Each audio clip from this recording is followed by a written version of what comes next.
Hello, cupcakes. So the other day I posted a Twitter post and I asked you guys to give me the best advice for people who are new to NFTs. That could be making a collection or that could be just collecting your own NFTs. So I thought it would be fun today to go over that post and see all your awesome responses and then format some of them in this video because I think it could be really helpful for a lot of people who are just getting into NFTs as a collector or a creator.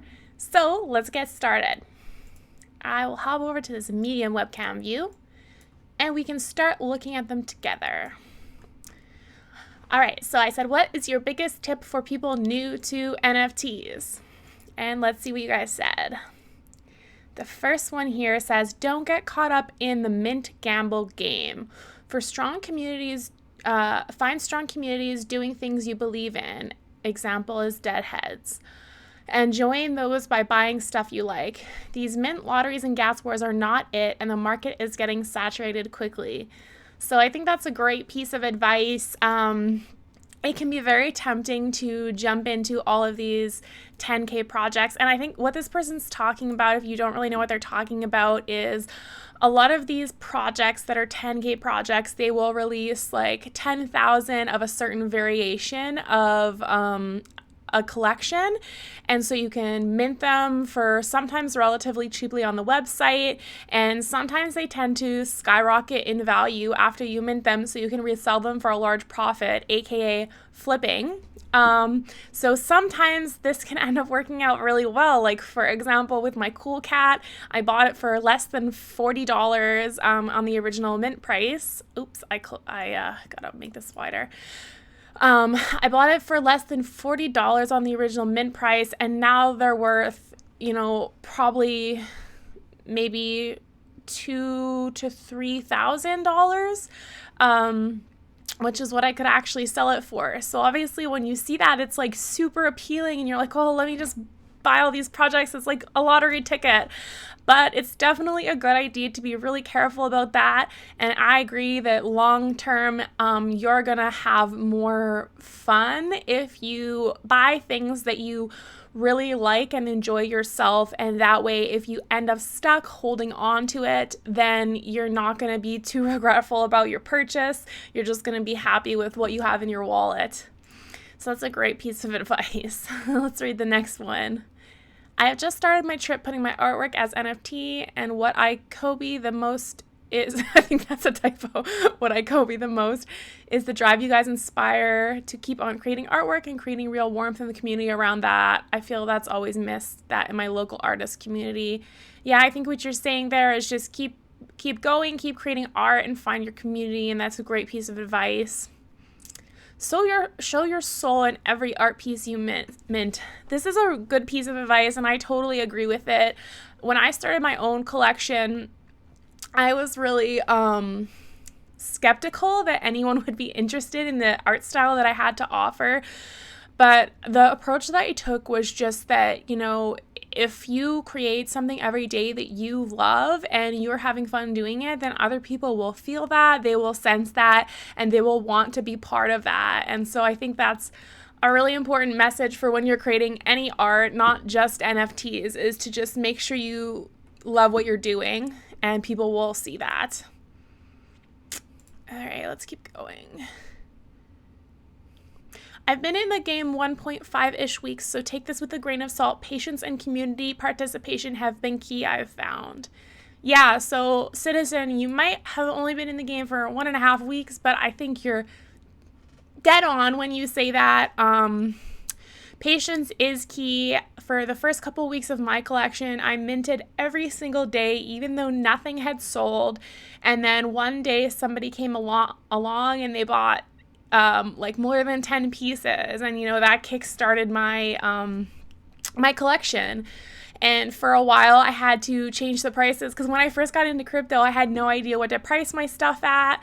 I didn't really know like what the collection should look like, or like what properties I should have. I didn't know all the stuff I know now, but because I did it every day, and I think all the other artists who are doing it every day too, they're seeing success, even if they were new to it and they didn't know what they're doing, just from like a lot of that trial and error and being persistent. And as well, I think a big thing that collectors do like to see is that you are being consistent, because nobody hates something more than when you buy into a project, especially if you spend a little more money than you normally would on a project just because you really love it and believe on it.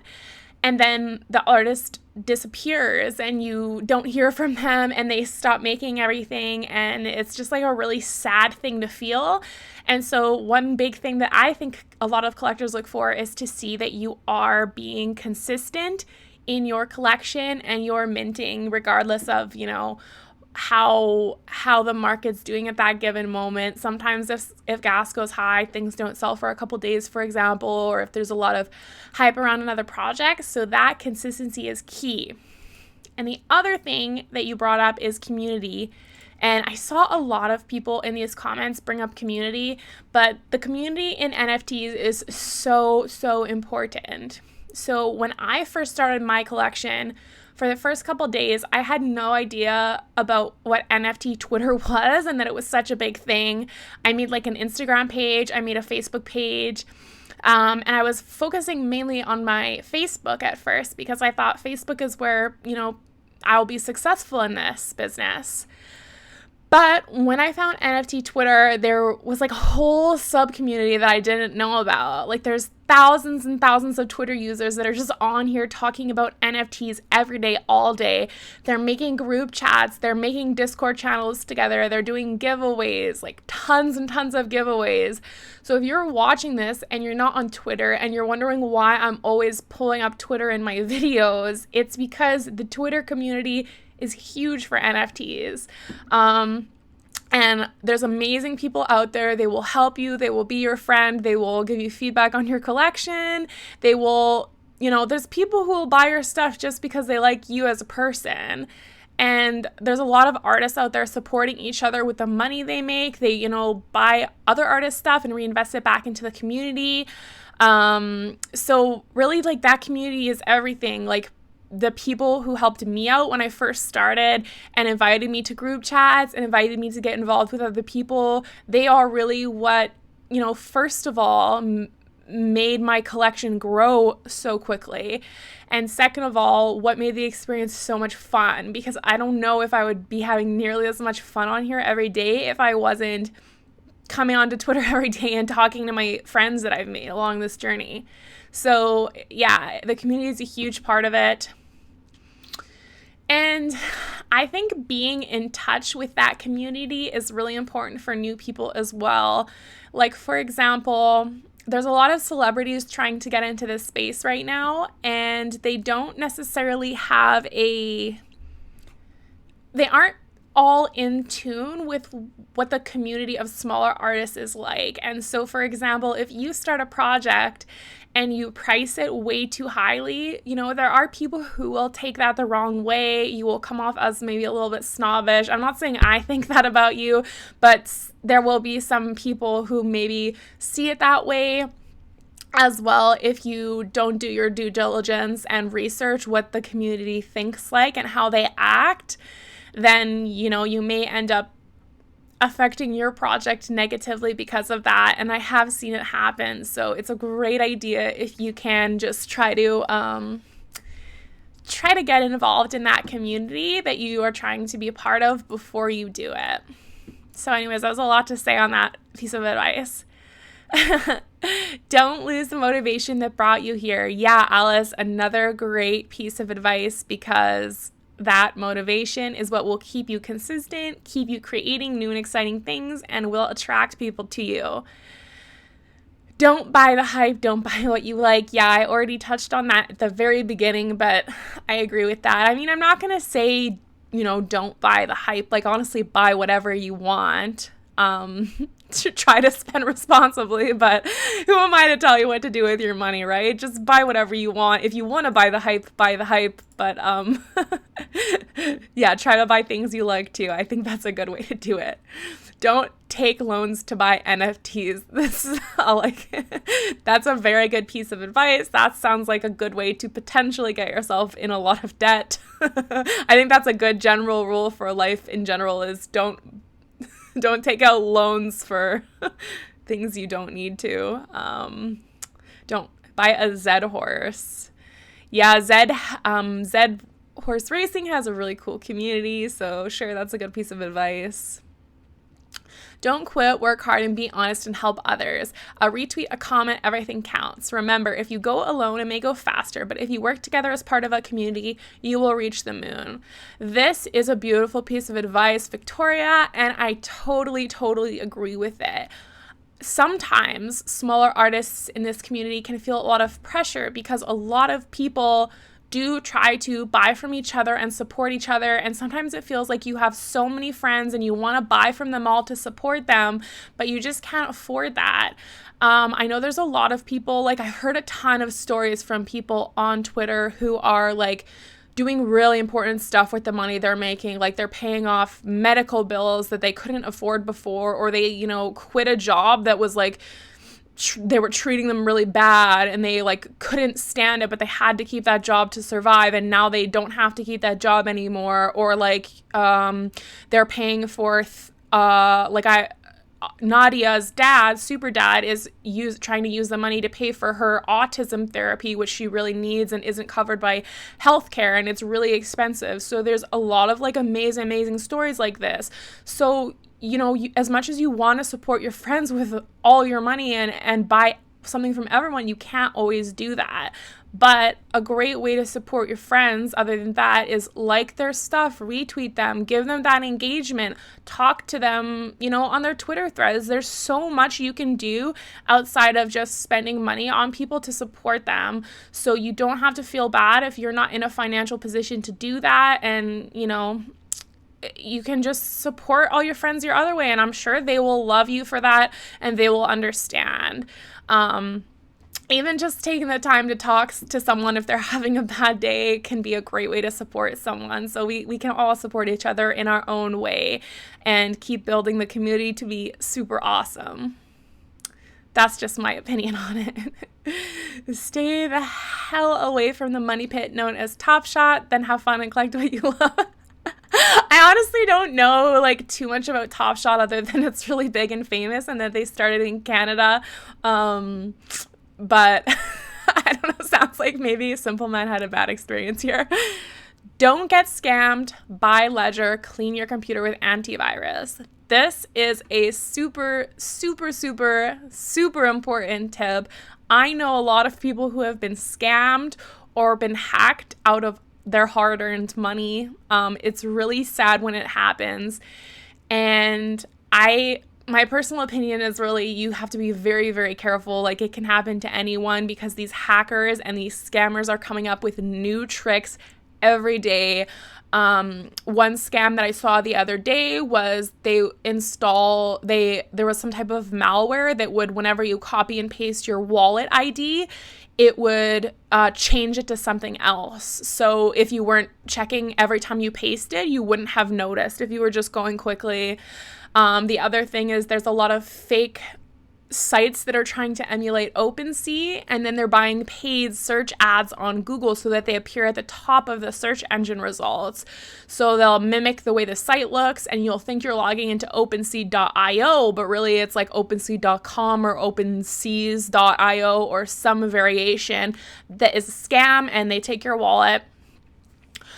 Another hack that I've seen to watch out for, or a scam, is people will say they want to hire you for a job or they want to do something with you, and they send you a Google Drive link or some other malicious link which, you know, installs malware or, you know, keyloggers, stuff like that on your computer. Bad stuff to get into your wallet, basically. The big one is never give your secret key to anyone. The like support groups and stuff won't ask you for that stuff, so don't give it out. If someone is asking for it, they're a scammer. Really just a lot of bad things. So like this person here is saying, Hartman, you can buy a hardware wallet to store your stuff in, which is a more secure way to deal with that. Make sure to keep your computer clean and make sure you don't open any scary links. So that's that. Bring in out-of-the-box ideas to stand out. I think this is great advice. My personal view on it is that there's nothing wrong with jumping on like an art bandwagon. I actually think it's kind of fun. Like right now, a lot of projects that were pixel art a couple months ago are doing profile pic stuff now, like 2D art. And personally, I think that's really fun. Like you all just see kind of the artist that you like trying out a different style or doing a new trend, and then you can hop on that trend, and it's a trend because people like it at the time, right? That doesn't mean it's going to be around forever. I don't think there's anything wrong with that personally, but also having out of the box ideas is great. Like if you have a unique different thing, don't be afraid to try it, because you never know if you could be that next, Bored Ape Yacht Club or cool idea that everyone else does want to copy. So don't be afraid to be yourself and try new things. And, even if it doesn't sell right away, you never know. You never know what could happen. So be you. Another person saying minting is a gamble. Sandbag, wait to ensure team is competent, then buy something you like near mint. Way better approach in my opinion. Yeah, there's an interesting cycle with these 10K projects. So sometimes if you do wait until after the mint, you can get a project for under mint price because people want to get out of the project. So they list it on OpenSea for under mint price. Sometimes that doesn't happen though, and sometimes they moon stuff like projects, that get really successful. Like Cool Cats, for example. Like after you mint them for really cheap, and right after I think you minted them, you could get them for really cheap, but then they mooned later on. So it really just, I think, depends on the project, but sometimes that approach does work out. Yep. Understand wallets, every little detail. I would like to do that. I don't know if I have the brain capacity, though. It's a good piece of advice if you are technically savvy. Make art you love. Don't only care about money. I'm more excited about someone actually wanting my art than the money itself. This is a good piece of advice. I think both are important. That's my opinion. I don't think that a lot of people around the world are privileged enough to not worry about making the money. Like a lot of people are in bad situations. And I've heard a lot of people in NFTs tell me like, oh, I'm from a third world country, or I'm from a really poor country and I can't do well here, but NFTs have allowed me to like live much better than I could have, and that's so exciting. So I think it's important to say, yes, don't let money be the only thing. Love the art, make stuff you're passionate about, maintain your integrity on your own personal morals, and if if you're happy about the money too, that's okay. It's okay to be excited about both. And I totally agree that it is really exciting when somebody actually wants to buy your art, for sure. For me, that is the most really exciting thing, and I still can't believe that anybody other than my mom owns a piece of art that I made that they paid money for. That's amazing. That's like definitely the most exciting part. Love what you're doing. Great advice. This is just an advertisement. This too. Let's see. If your budget is less than 2 ETH, there are awesome options on Hiketnunk. Hen is starting to gain traction, and a lot of great artists are there. Some starting on Hiketnunk and then go to ETH. The first Hen works Revel, or I don't know what that word means, for the average guy. Yeah, so the platform that I started on is an Ethereum-based platform called OpenSea. I think that this is a great place to start minting for your first collection, because you pay, if you don't know and if you're really new to NFTs, basically there's something called gas that you have to pay on every transaction. Think of it as like needing to put gas in your car to get from point A to point B. It's just a fee that is on top of the transaction in order to run the transaction. And so gas fees fluctuate depending on how much network activity there is and other factors. So one day gas could be like $10, and one day gas could shoot up to like $600. It's not that often that happens, but it does happen on heavy drop days. And so OpenSea as your first platform is great because you pay gas for the first transaction that you make on your new account. And then after that, the buyer will always pay gas. So you can mint as many pieces of art as you want and only pay gas that one time as the creator. As opposed to other platforms like, I believe, Rarible, which is you do have to pay gas every time you want to mint something. I'm not sure if they've changed that or if it's different now or if I'm thinking of a different platform, but I think it's Rarible that's like that. So Hen, alternatively, or Higetnunk, is a Tezos-based platform, and their gas fees are very, very, very low. So the culture around Tez versus Ethereum-based platforms is a little different. Like, you'll see artists minting a lot of 15 editions, 20 editions for a low cost, like $3 or $6 or something like that. Whereas on OpenSea, what you'll see a lot more is 1-for-1 editions that are priced a little bit more highly, like, $50 to $100 type range, I think would be the average. So they're both great platforms. I like them both. I use them both. They're for different things, in my opinion. I like to have my main collections on OpenSea, and I like to have side collections, fun little collections, or little special edition runs that I'm doing on Higetnunk. So definitely, try out them both and see what you like. Buy what you like, be humble and patient. All great things in general. Have a passion for what you do. Do not do something if you don't love it. It will suck. That's a really good piece of advice. I once tried to start a affiliate website, and I was trying to write blog posts on stuff that I didn't care about, and it got really boring really fast, and I don't do that anymore. Now I draw the stuff I like, which is way more fun. To artists, be creative and have fun. To collectors, be keen-eyed, know your artist, and always have fun. In fact, have more fun collecting. I think know your artist is a great piece of advice for new collectors. There's a lot of anonymity in the web, which is understandable because a lot of people don't want to be easily identified. If there's like a PR disaster, they don't want to get their house egged or something like that. So I totally get that.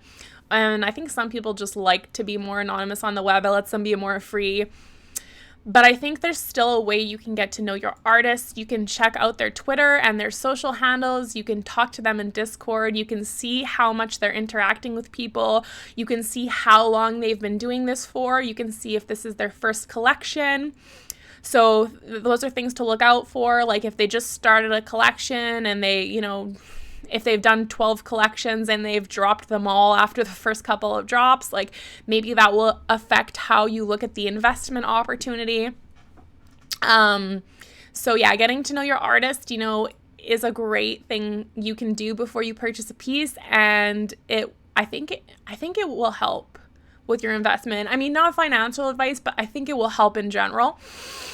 And even though, the NFT community is on large very anonymous, there are still ways that you can get to know your artist. Follow James Davies NFT because he is very funny and epic. Totally agree with that. That's a great piece of advice. Don't use rarity tools. You might be broke in 3 days. I don't really know what that means. I've never felt like I was going to be broke because of rarity tools, but I don't really use rarity tools, so that's okay. Be patient and try not to compare yourself to others. Everyone moves at their own pace. This, lucky cryptocats, is a very, very important piece of advice for new people. You will come into this space and you will see a collection rocket. Like, you will know somebody and you'll be over there trying to struggle. Like, you'll be minting your stuff every day, just trying to get one sale for $30. And you will see the person next to you sell something for $30,000, right? That's just the nature of this space right now because it's crazy. It can be really hard. It can be really hard to watch people around you be very, very, very successful when you feel like you're not getting that Or it can be really hard to look at someone's art who you really admire and think, dang, dang. I was just like, I was going to say, I was trying not to swear there. That's why I said a weird. But anyways, it can be really hard to like see somebody's art who you think is really, really good and be like, oh, I'm not as good as that. I'm never going to be as good. But just try to understand that you guys are all special in your own way. Your art is all beautiful in its own way, and there's a collector for everybody. There's somebody out there who will love your stuff. And at the end of the day, no matter how well your project does financially, or no matter how you think it looks compared to other people, it's a piece of you, and that's really, really special. And that's something that nobody else can copy.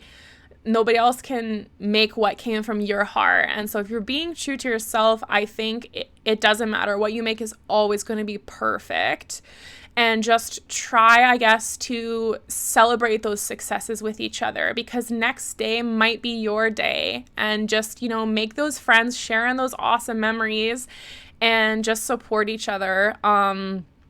And just know that, like, if you're feeling a little bit of jealousy or a little bit of stress or a little bit of not being good enough, you're not the only one out there that's feeling it. I think we've all felt it a little bit. And, all we have to do is just pick our head up, look forward, be really happy for each other, and just work together and just think about what we're a part of. Like, the future of NFTs, it's so cool. Like, we're all still in this early. We're making stuff early, and we're going to get to say to our little grandkids or whatever, oh, I was around when Bored Apes dropped. I was around when Gutter Cats dropped or Cool Cats dropped. And that's so cool. So just try to focus on the good things, even though it can be hard. You are not alone. Hold is good advice. Don't take financial advice from strangers, no matter how big they are in this space. That's a great tip. I mean, I think in general, it's good to not take financial advice from people, especially if, well, to an extent, right? Like, your financial advisor is telling you to budget, like, okay, that's good advice. But, if you hear like a bunch of people saying that something's going to do really well, or you're getting a lot of pressure to like buy something because you think you can make money, but you don't really know if you can personally afford to take that risk, then maybe it's just better not to take the risk. I don't know, that kind of stuff is really up to you, but I personally prefer to try to make the decision of what to buy based on what I think, and then if it fails, I have no one to blame but myself. So that's my strategy. But let's be real, it's hard not to get the FOMO out here sometimes. FOMO being fear of missing out. Talk to people. Everyone here is awesome. Totally agree. Make friends. Adapt. Prepare for a JPEG addiction.